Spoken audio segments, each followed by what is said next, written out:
저는 오늘 강의 제목을 이제 면역과 뇌의 대화를 엿보다라고 정했는데요. 앞서서 마침 어떻게 아셨는지 김우석 교수님께서 먼저 강연을 해주시는 덕분에 이제 저는 이 면역에 대한 부분들을 여러분들께 조금 더 잘 이해하실 수 있게 된 것 같아서 아주 기쁘게 생각합니다. 이 우리 몸에 이제 면역 세포가 아까 김우석 교수님 말씀해주신 것처럼 면역 세포는 우리 전신을 순환하면서 어디서든지 역할을 할 수 있고 우리 몸을 보호하는 역할을 하고 있습니다. 그리고 우리 뇌는 이제 우리를 생각하는 뇌를 생각해 보면 면역하고 뇌하고 대화하는 게 뭔가 뭐 신기한 일인가? 뭐 당연하지 않을까? 뭐 이런 생각을 해볼 수 있는데요. 사실은 면역과 뇌가 이제 소통할 수 있다는 그 컨셉 자체는 사실 약 10년 정도부터 활발하게 이야기되게 된 굉장히 새로운 토픽입니다. 이제 그 여정에 대해서 오늘 여러분들께 좀 소개를 해드리면서 우리가 이런 새로운 연구들을 접하고 발전시켜 나가면 또 새롭게 저희가 어떤 질환들을 또 극복해 나가고 어떤 생물학적 이해들을 발전시켜 나갈 수 있을지에 대한 이야기들을 오늘 해보려고 합니다. 여러분, 우리가 병에 걸리면 아까 전에 코비드-19 많이 말씀해 주셨는데 예를 들어서 코로나가 걸리셨던 분 계실까요? 네, 많이 걸리셨죠. 저도 2번이나 걸렸는데요.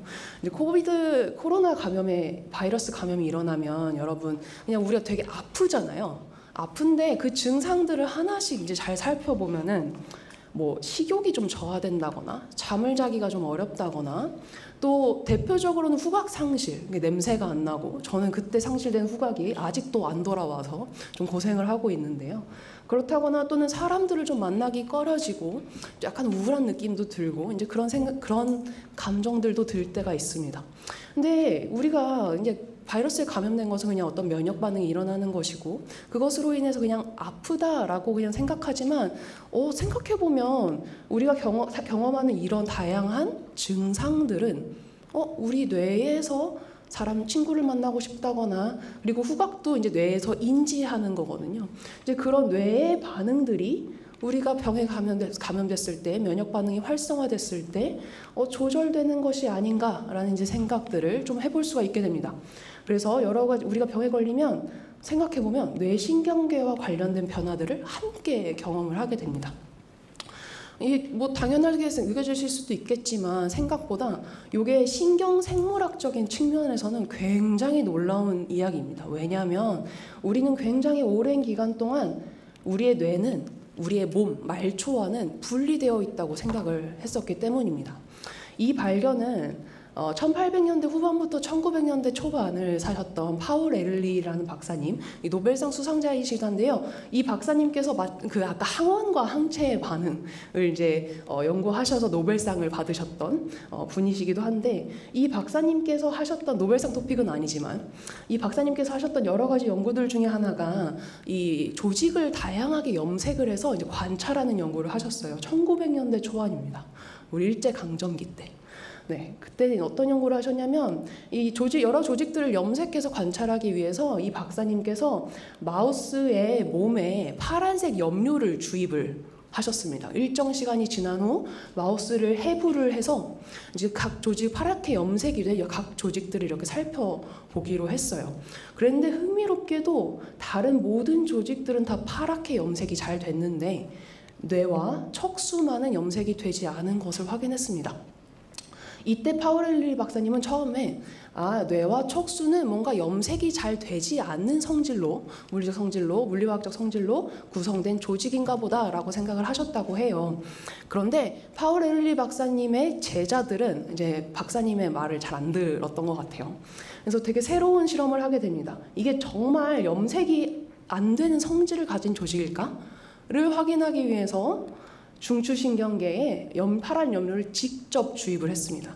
그랬더니 놀랍게도 이 중추신경계만 염색이 되고 다른 몸의 말초는 염색이 되지 않는 것을 확인을 했어요. 이것을 의미하는 것은 이 뇌와 중추신경계, 척수가 우리 말초와 뭔가 물리적으로 되게 분리되어 있는 게 아닐까. 이 염료가 자유롭게 드나들지는 못하는 성질을 가진 게 아닐까.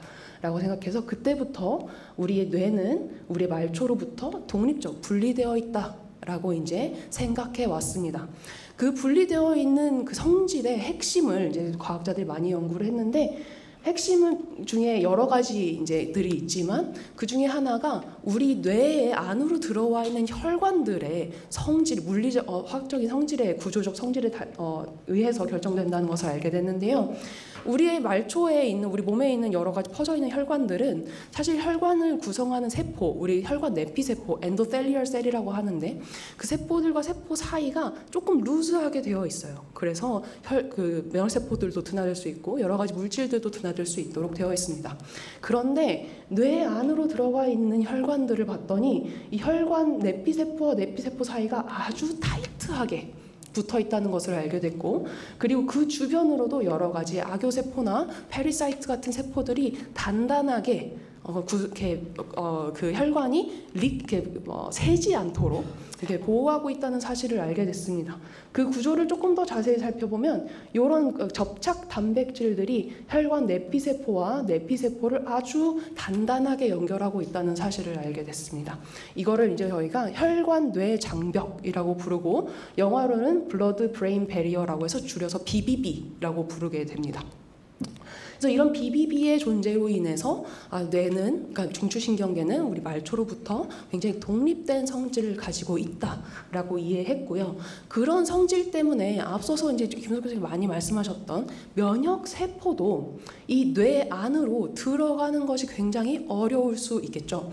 물론 지금 여기서 말씀드리는 면역세포는 우리가 뇌가 다 발달한 뒤에, BBB가 발달한 뒤에 우리 말초에 있는 면역세포들을 말하는 거고요. 이 뇌가 발달하는 과정, 배아 발달 시기에 뇌 안으로 아예 먼저 들어가서 정착되어 있는 뇌 안에 면역세포들도 있습니다. 그걸 미세 악교세포, 마이크로글리아라고 부르는데 오늘은 그 얘기는 안 하는 거고 말초에서 유래한 면역세포들을 이제 주로 두고 얘기하겠습니다.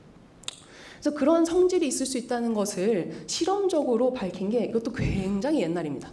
1921년에 그때 이제 이식 면역학, 그러니까 장기를 이식하는 면역학이 굉장히 많이 연구됐던 시기인데요. 그때 아주 재밌는 실험을 했습니다. 이게 1921년에 일본의 과학자인데 우리가 예를 들어 그러니까 이종동물, 그러니까 면역의 기본 핵심은 뭐냐면 나와 남을 구분하는 겁니다. 나는 공격하지 않고 남일 경우에는 인지해서 공격해서 없애버리는 패소젠 같은 바이러스, 세균 같은 것들을 없애는 그런 기능이 이제 면역의 이제 주요 핵심 기능이라고 할 수 있겠는데요.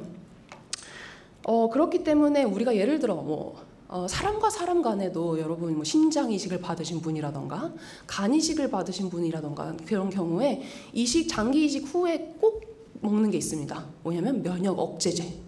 사람과 사람 간에도 제가 여러분의 간을 만약 이식받았다. 남의 것이라고 인지하거든요. 우리 면역 시스템이. 그래서 이제 일종의 거부 반응을 일으키게 되는데 그걸 서프레스하기 위해서 면역 억제를 해야 되게 됩니다. 어쨌든 그래서 이 연구를 통해서는 그 렛의 육종 sarcoma라고 하는 암 조직을 다양한 다른 이종 동물의 마우스나 기니피그나 비둘기의 피부에다 이식을 해줬습니다. 그리고 나서 일정 시간이 지나서 보면 이게 굉장히 어그레시브한 암임에도 불구하고 이종 동물에 정착하지 못하고 사라져요. 그것은 이 이종 동물의 면역 시스템이 이 이식된 sarcoma 조직들을 다 리젝션, 거부했기 때문입니다. 그런데 굉장히 흥미롭게도 이 암세포를 각 이종 동물의 뇌에다가 심었더니 거부되지 않고 굉장히 잘 자란다는 것을 알 수 있었어요. 그러면 혹시 면역세포가 이 뇌 안으로 못 들어가서 얘네가 암 조직이 잘 자라는 게 아닐까? 이종 동물의 것임에도 불구하고 이런 생각을 하게 됩니다. 이것을 증명하기 위해서 2년 뒤에 또 다른 논문이 나왔는데요. 그래서 앞서서 설명드린 것처럼 마우스의 그 sarcoma 조직을 렛의 뇌에다가 심으면 이렇게 잘 정착이 되는데 이때 정말 그럼 이게 뇌에 면역세포가 못 들어와서 그런 건가를 확인하기 위해서 이때 렛의 뇌에 이 암을 심을 때 그 렛의 면역세포가 이제 가득 들어있는 비장, 스플린이라고 하는 조직을 함께 심어줬습니다. 그랬더니 이 뇌에 이식했던 암세포가 잘 정착하지 못하고 이렇게 다 없어지는 것을 알 수 있었습니다. 그래서 뇌는 면역세포가 들어오지 못하는 면역 특권 구역이구나. 우리가 immune privileged organ이구나. 라는 이 관찰로부터 기인한 믿음을 그 독트린 수준으로, 도그마 수준으로 이제 이렇게 가지고 굉장히 수십 년을 지내왔습니다. 그렇기 때문에 앞서서 말씀드린 것처럼 우리가 병에 걸리면 아팠을 때 면역 시스템이 우리 뇌를 조절하지 않을까? 이런 생각들은 사실 과학계에서는 되게 좀 받아들여지기 어려운 그런 것이죠. 근데 생각해보면 그런 일이 벌어지는 것 같기도 하잖아요. 정말 그럴까라는 것에 대한 대답을 처음 2015년, 불과 10년 전, 여러분 나이 때 불과 10년 전이라는 말이 와닿을지는 잘 모르겠지만 저는 불과 10년 전, 10년밖에 안 됐어? 이런 생각이 들거든요. 불과 10년 전에 이제 아주 놀라운 발견을 하게 됩니다. 이게 김우섭 교수님께서 포스닥을 하셨던 워싱턴 유니버시티 인 세인트루이스라는 대학의 그 요니 킴리스라고 하는 교수님 연구실에서 처음으로 발견을 했는데요. 이게 현대로 오면서 생물학의 여러 가지 연구할 수 있는 기술들이 많이 발전을 했는데 그 중에서 이 발견을 가능하게 했던 건 이미징 기술의 아주 혁명적인 발전과 그리고 각 조직 내에 단일 세포 단위의 시퀀싱을 통해서 세포 하나하나의 캐릭터를 아이덴티파이 할 수 있는 이제 단일 세포 시퀀싱 기술 이런 것들의 발전의 이런 새로운 발견들을 많이 도왔습니다. 이 유니키미스 교수님 연구실에서 한 연구를 보면 이 뇌를 둘러싸는 뇌수막, 조직 뇌수막염 이런 거 많이 들어보셨죠? 뇌를 둘러싸고 있는 그 막에 원래는 우리가 아까 그 림프구, T세포, B세포 이런 거 없는 줄 알았거든요. 뇌는. 그런데 염색을 해서 보다 보니까 요 빨간색으로 마킹되는 것들이 T세포 마커거든요. 아까 전에 그 림프관을 이렇게 순환한다고 림프 절로 간다고 했던 그게 이제 관찰이 되는 거예요. 이렇게 빨간 세포들이. 그리고 그러면 이 빨간 세포들이 그냥 뇌수막 안에 있는 혈관을 지나가고 있는 거면 사실 그렇게 놀라운 건 아니잖아요. 혈관을 지나가는 게 관찰이 된 거니까. 그래서 혈관을 염색할 수 있는 CD31이라고 하는 표지를 초록색으로 염색을 하고 빨간색 그 T세포를 염색을 했더니 이 T세포가 혈관 바깥에 있는 거예요. 그러면 이게 혈관을 그냥 지나가는 애가 아니고 진짜 뇌수막 조직 안에 림프구가 있는 건가? 이런 생각을 하게 됐고요. 이 연구실 가장 이제 놀라운 발견은 이 뇌수막에 원래 이 뇌 센트럴 중추신경계 쪽에는 림프관이 없을 거라고 생각했었거든요. 면역세포로부터 특권을 가지고 있으니까. 근데 이 LYVE1이라고 하는 게 림프관의 내피세포 마커인데 림프관도 존재한다는 것을 처음으로 이제 밝히게 됐어요.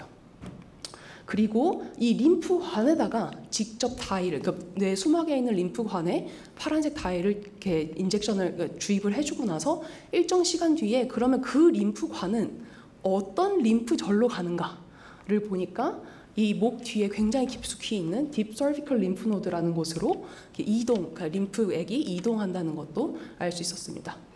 그래서 뇌수막에 림프관도 존재하고 림프구도 존재하고 그리고 림프절과도 연결되어 있네. 우리 말 좋아? 뭔가 연결 통로가 있는 게 아닐까? 이런 생각을 하게 됐고요. 그리고 그 다음에 한 9년 정도 지나서 작년에 이 요니킴 같은 연구실에서 굉장히 재미있는 연구를 하셨습니다. 이번에는 그러면 이건 뇌수막이었잖아요. 그럼 뇌 안에, 뇌 실질 안에 이제 거기 안에 뇌 척수액이 차 있는데 그럼 뇌 척수액에다가 염료를 주입하고 그럼 그 뇌 척수액에서 혹시 그 뇌수막에 있는 림프관을 통해서 바깥으로 이어지는 통로가 있을까? 이런 게 궁금했어요. 그래서 이제 동영상을 한번 살펴보면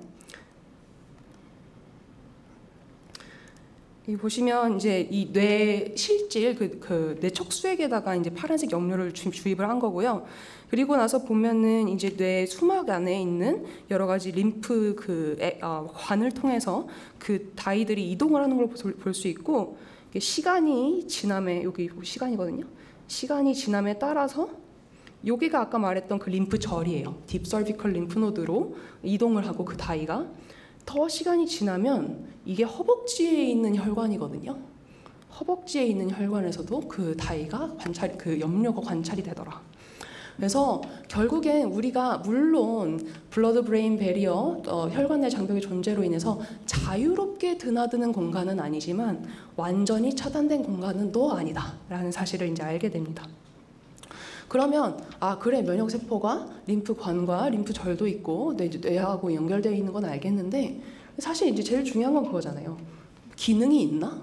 존재하는 것만으로는 의미가 있는 건 아니니까 존재함으로써 뇌에 어떤 영향을 미칠 수 있을까? 이런 질문들을 하게 됩니다. 그래서 뇌와 뇌수막에 있는 면역세포가 뇌하고 어떤 이야기를 나눌까에 대해서 연구한 내용을 좀 살펴보겠습니다. 여러분 예를 들어 그래서 이 이제 요니킴리스 교수님 연구실에서 이 뇌 수막에 그럼 어떤 면역 세포들이 주로 존재할까를 앞서서 잠깐 말씀드렸던 단일 세포 유전자 시퀀싱을 통해서 쭉 분석을 해보니까 아까 김우석 교수님 많이 B 세포 주로 얘기하셨지만 여기서는 이제 T 세포 들이 이제 많이 발견이 되고 그리고 뭐 CD4나 CD8이 아닌 뭐 모르셔도 됩니다. 이게 좀 레어한 타입의 T 세포. 또 발견되는데 그게 감마 델타 T세포라는 게 이제 많이 존재한다라는 걸 알게 됐고요.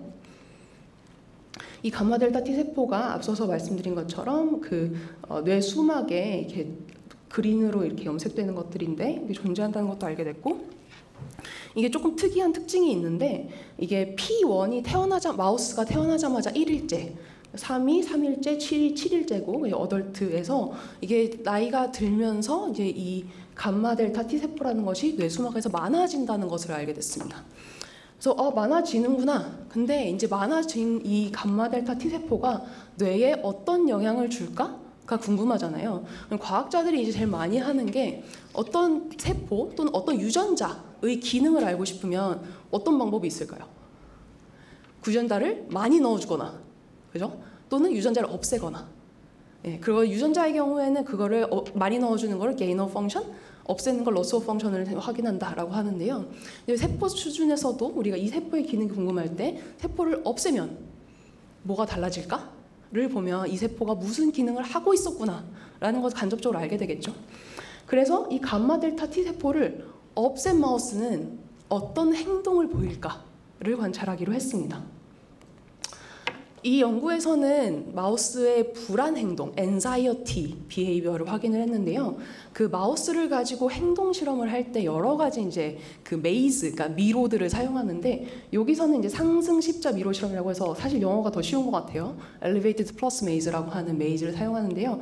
이 마우스도 높은 곳을 무서워해요. 그래서 이 십자 모양의 미로에 한쪽 그 arm에는 이제 벽을 세워서 마우스가 지나다녀도 좀 안전하게 느끼도록 하고 한쪽에는 벽이 없어서 낭떠러지 같은 거죠. 굉장히 높은 데니까. 그래서 마우스가 좀 무서워하는 그런 arm을 둡니다. 그리고 마우스를 여기다 올려놓고 마우스가 이렇게 돌아다니는 것을 이렇게 저희가 비디오로 트래킹을 할 수가 있어요. 그래서 일반적인 마우스들도 높은 곳을 무서워하니까 마우스 와일드 타입 야생형 생쥐, 정상쥐를 두고서는 돌아다니는 걸 이렇게 모니터링을 해보면 주로 이 오픈 arm 쪽에는 거의 안 가고 이 클로스드 arm에만 열심히 이제 다니는 것을 알 수 있죠. 불안하니까. 근데 그러면 감마 델타 T 세포를 없앤 우리 나카오 마우스라고 하는데 감마 델타 T 세포를 없앤 마우스는 어떻게 행동할까를 봤더니 이 오픈 arm 쪽에 더 열심히 다니는 거예요. 그래서 이 마우스는 뭔가 불안한 것을 잘 못 느끼나 보다, 겁이 좀 없나 보다라는 것을 이제 알 수 있죠. 이 겁이 없는 행동을 테스트하기 위한 다른 행동 실험도 있는데 이건 오픈 필드 테스트라고 하는데요. 이 커다란 네모난 하얀색 그냥 박스에 마우스를 이렇게 올려두는 거예요. 여러분 엘리베이터 타면 어떻게 행동하세요? 저는 딱 타자마자 벽으로 딱 붙거든요. 여러분 막 근데 벽에 이렇게 사람들이 가득 서 있어가지고 제가 가운데 이렇게 있어야 되면 뭔가 약간 불안하거나 안정적이지 못한 그런 느낌을 받지 않으시나요? 그게 사실 되게 인네이트한 비헤이비어거든요. 그러니까 내 공격자, 포식자가 이게 뒤에 있을 수도 있잖아요. 그것을 막기 위해서 우리는 이렇게 뭔가 등을 어디나 붙이고 싶어 하거든요. 이제 그 마우스도 똑같아요. 그래서 이런 큰 상자 안에다 마우스를 딱 내려놓으면 이 가운데 쪽으로는 가기 싫어해요. 불안해하고 주로 이 가장자리에서 시간을 보냅니다. 야생형 생쥐를 보면 이 트래킹을 보면 거의 가장자리에 있고 이 가운데로는 잠깐 왔다 갔다 하는 걸 볼 수 있죠. 그런데 감마 델타 T세포를 없앤 생쥐를 보면 가운데로 많이 왔다 갔다 하는 걸 볼 수 있어요. 그래서 우리의 이건 아픈 상황도 아니에요. 그냥 원래 몸에 존재하는 감마 델타 T세포는 마우스의 불안 행동을 뭔가 이렇게 조심하고 불안해하고 걱정하고 하는 그런 행동을 조절하고 있었던 그런 기능이 있었구나라는 것을 이제 알게 됩니다. 그리고 이번에는 이건 아까 전에 뇌수막에 원래 존재하던 세포들이잖아요. 아주 최근에 2025년 한 달 정도 된 논문인데요.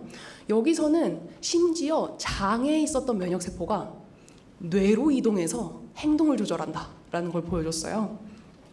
말초에 있는 면역세포가 뇌와 직접적인 소통을 할 수 있다. 이동해서 물리적으로 이동해서 역할을 할 수 있다는 걸 보여줬는데요. 특히 장에서 유래한 그 세포가 뇌의 아주 작은 부위인 이 서포니컬 오간이라는 곳으로 많이 이동한다는 것도 보여줬고, 그래서 보면은 요 서포니컬 오간이라고 하는 뇌의 부위에 요 노란색이 이제 CD4 T셀이거든요. T세포가 이제 많이 존재한다는 것을 알 수 있었고, 그러면 또 요 서포니컬 오간으로 들어온 T세포는 무슨 역할을 할까가 궁금하잖아요. 그래서 여기서도 이제 나가온 그 T세포가 없는 마우스를 만들었습니다.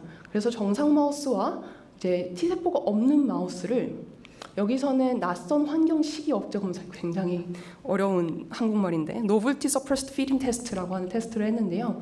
이 마우스들을 24시간을 굶겨요. 우리도 사료를 굶으면 엄청 배고픈데 이렇게 조그만 생쥐가 사료를 굶으면 얼마나 배가 고프겠어요. 그렇게 굶긴 다음에 아까 전에 보여드렸던 그 오픈필드에다가 가운데에다가 짓궂게도 가운데에다가 음식을 놓는 거예요. 근데 원래 마우스는 이 가운데를 싫어한다고 말씀드렸잖아요. 그런데 배고프니까 그걸 이겨내고 이 푸드를 가서 먹을 거냐 말 거냐를 이 마우스가 이제 결정을 해야 되는 거죠. 그런 행동에 이 뇌에 있는 T세포가 영향을 줄까를 이제 확인해 봤습니다. 확인해 봤더니 야생형 생쥐는 그럼에도 불구하고, 그렇게 배가 고픔에도 불구하고 가운데 챔버는 좀 불안하니까 음식을 덜 먹는 반면에 T세포가 없는 생쥐는 그걸 이겨내고, 불안감을 이겨내고 많이 먹는 것을 알 수 있습니다. 그래서 우리는 이제 그 말초로부터 유래한 T세포가 어떤 이런 행동들을 조절할 수 있다는 근거들을 계속해서 최근에 쌓아가고 있는 과정입니다. 그러면 이제 궁금한 건, 면역세포가 뇌에 들어가서 뇌를 조절하는 건 알겠는데 그럼 뭘 통해서 조절할까? 그냥 존재만으로 조절할 수 있을까? 이런 생각이 들잖아요. 둘 간의 소통의 방법은 무엇일까? 이런 질문을 해보게 됩니다. 그래서 그 중에서도 최근에 이제 MIT에 계신 글로리아 최이아 교수님, 그리고 하버드의 허준영 교수님, 저희 선생님들이신데요. 선생님들께서 연구실에서 어떤 걸 발견했냐면, 그 면역세포들이 주로 소통을 하게 되는 그 면역세포가 사용하는 언어들이 있는데, 주로 이 T세포가 사용하는 언어는 사이토카인이라고 하는 단백질을 분비해서 소통하거든요.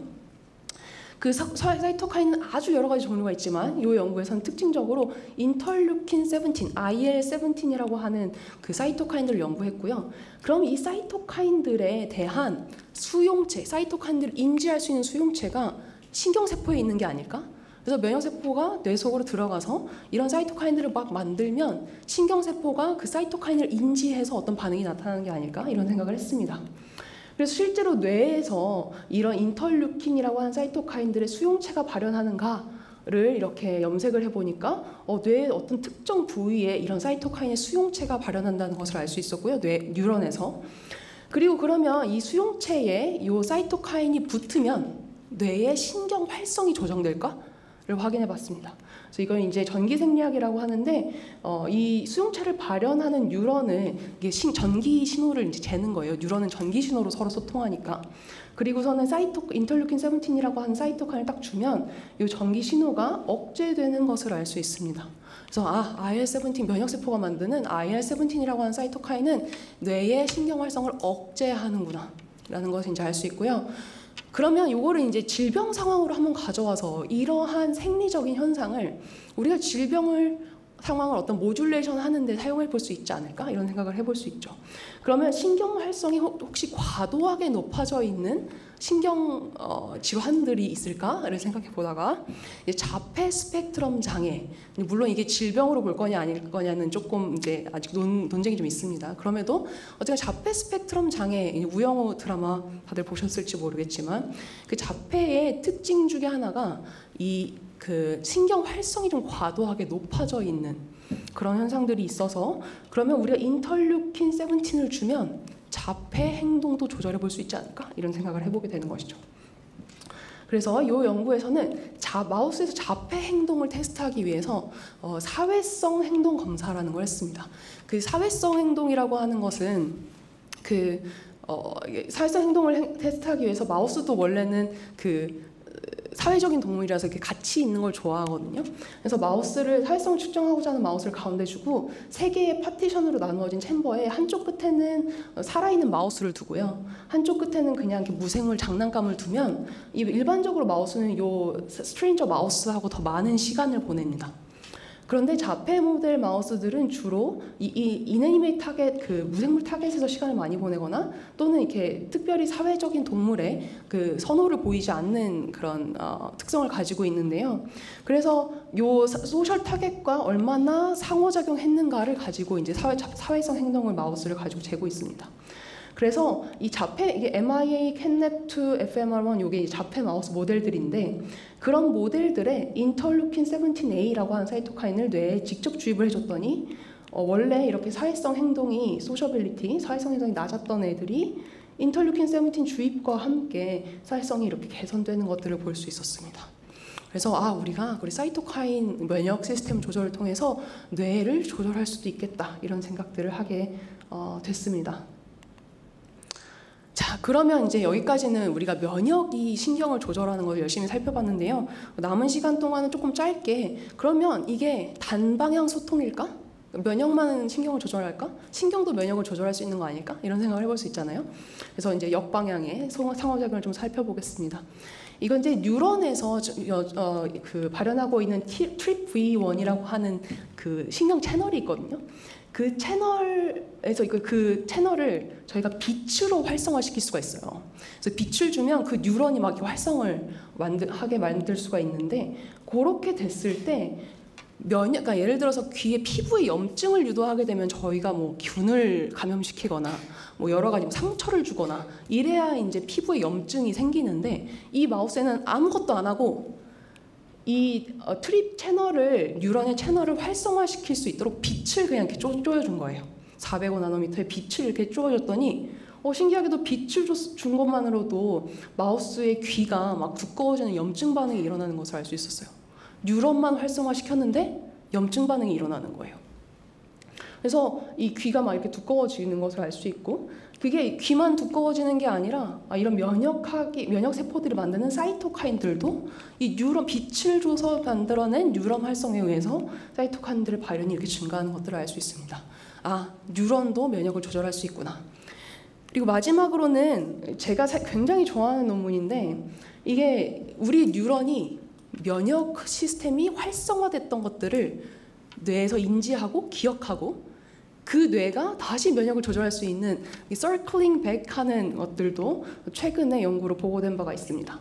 이 실험에서는 장염이나 페리토나이티스 복강염을 마우스에 일으킨 다음에 그런 염증 반응이 말초에서 염증 반응이 일어났을 때 뇌의 어떤 부위가 활성화되는지를 이제 모니터링을 했어요. 그리고 염증이 다 가라앉은 이후에 3주가 지난 이후에 그때 활성화되었던 뇌의 부위 이렇게 그린으로 이렇게 마킹이 되거든요. 뇌의 부위를 그냥 뉴런만 자극했어요. 그랬더니 염증 반응이 다시 일어나는 거예요. 그래서 이것은 무슨 의미냐면 면역 반응이 일어나면 우리의 중추신경계가 그 면역 반응을 기억했다가 그 뉴런만 그 기억만 자극하는 것만으로도 염증 반응이 다시 일어날 수 있다. 그러니까 우리가 이 뉴런을 조절해서 염증 반응도 조절할 수 있고 염증 반응이 일어났던 것을 뇌가 기억한다라는 것들을 알 수 있습니다. 그래서 좀 오늘 말씀드린 것들을 정리해 보면 기존에는 이렇게 뇌와 면역 시스템 사이에 장벽이 존재한다고 생각했어요. 물론 이 장벽이 없다는 뜻은 아닙니다. 당연히 아주 인택트하게 존재하지만 그럼에도 불구하고 어느 정도의 소통의 통로가 있다는 사실을 알게 됐고요. 그래서 이러한 도그마가 패러다임 시프트, 지난 10년간 패러다임 시프트를 통해서 뇌와 면역이 아주 활발하게 제한된 방식으로 상호작용한다는 것을 알 수 있었습니다. 이건 질병 상황이 아니라 일반적인 건강한 여러분의 몸에서도 일어나는 반응이라는 것을 알 수 있고요. 이것도 질병 상황을 우리가 질병을 극복하고자 하는 어떤 그런 꿈들을 의과학자들은 갖고 있기 때문에 그러면 이런 생각을 해볼 수 있죠. 면역 세포를 조절해서 신경 장애들을 우리가 극복해 볼 수 있지 않을까? 그러니까 신경계에서 일어나는 질환들을 뇌를 직접 공략하는 것이 아니라 면역세포를 조절해서 공략해 볼 수 있지 않을까? 또는 만성적으로 일어나는 염증 반응들을 우리가 신경을 조절해서 어떻게 조절해 볼 수 있지 않을까? 이런 생각들을 해보게 됩니다. 그래서 저는 이제 그런 측면에서의 여러 가지 연구들을 하고 있고요. 그래서 이제 저희가 주로 생각할 수 있는 것은 뇌신경 발달 장애나 퇴행성 뇌질환이나 정서 장애와 같은 어떤 뇌에서 일어나는 질환들을 면역세포를 통한 레귤레이션, 또는 자가 면역 질환이나 아주 만성적인 면역 질환들을 계속 면역세포를 타겟팅함으로 통해서 극복해 보려고 했는데, 그렇게 하지 말고 우리 뇌를 조절해서도 그걸 극복해 볼 수 있는 방법이 있지 않을까? 이런 생각들을 해보고 있습니다. 그래서 저는 이제 이런 바이올로지들을 연구를 하고 있고요. 이제 이렇게 하면서 또 이 바이올로지 자체만으로도 의미가 있지만 그 안에서 우리가 어떤 자연에 숨겨놓은 근본적인 어떤 우리 인간 사회 근본적인 어떤 진리들을 발견할 때가 되게 많이 있습니다. 저는 이 뇌와 면역 시스템 간의 상호작용을 연구하면서 서로 다른 언어를 사용하고요. 그죠? 뉴런과 면역세포는 서로 다른 언어를 사용하고 서로 이렇게 물리적으로 상당히 단단하게 벽으로 이루어져 있지만 서로 굉장히 제한되고 성숙한 방법으로 소통하면서 하나의 개체를 건강하게 유지해 가고 있다는 측면에서 우리가 이제 AI 시대를 살아가는 여러분이 점점 더 서로 간의 소통, 사회를 이루어가기 위한 서로 간의 소통이 불필요한 거 아닌가? 이런 생각들을 해볼 수 있는 시대를 여러분이 더더욱이나 살아가게 될 텐데, 그럼에도 불구하고 어떤 건강한 사회를 유지하기 위해서는 우리의 몸이 이렇게 소통하고 있는 것처럼 서로 간에 서로의 언어를 잘 이해하기 위해 노력하고 또 서로의 언어로 말하기 위해 노력하면서 건강한 사회를 만들어갈 수 있는 게 아닐까, 이런 생각들도 해보고 있습니다. 네, 긴 시간 경청해 주셔서 감사합니다.